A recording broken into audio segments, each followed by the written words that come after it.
only 25% possession at home, and we know that Southampton dominate possession wherever they go, but I still think to be at home and to be the Premier League team that have been there for a long time and to only have 25%, it's disappointing. But they didn't have Dominic Calvert-Lewin to call on either, which would have been a disappointment as well. Yeah, Dyche said before, and they're missing a few players due to illness in the camp. 11 penalties successfully scored before Ashley Young missed his. Dyche has just said he was happy with the work rate of his players. We've turned it around before, we can turn it round again. But it's another blow to the guts, I guess, for Everton and their fans. How damaging do you think that could be?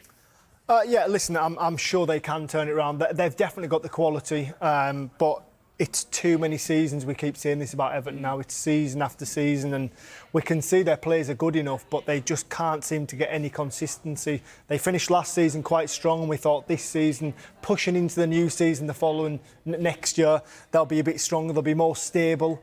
But unfortunately, it started off just as bad as previous seasons, Jules. Let's just have a quick look at the games coming up for Everton. Obviously, after their first 4, they've lost them all. 13 goals conceded. It starts with a trip to Leicester.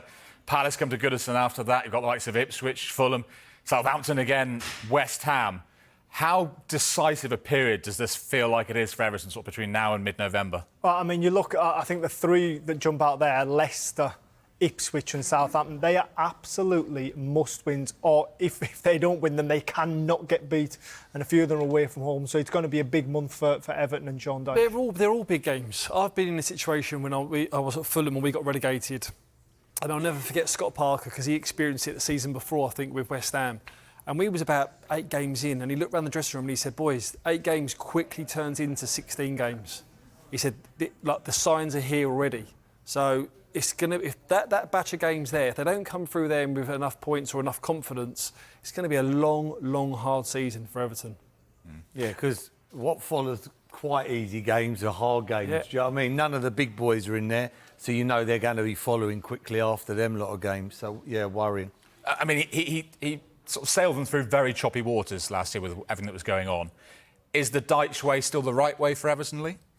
Well, I think this month we'll see, won't it? I think these are the games where, you know, I mean, even like Boz has just said there, you know, possession stats. I mean, at home, 25% possession is absolutely, I mean, it's not even giving the fans anything to go by, is it? And the way things are going, it's not good for him.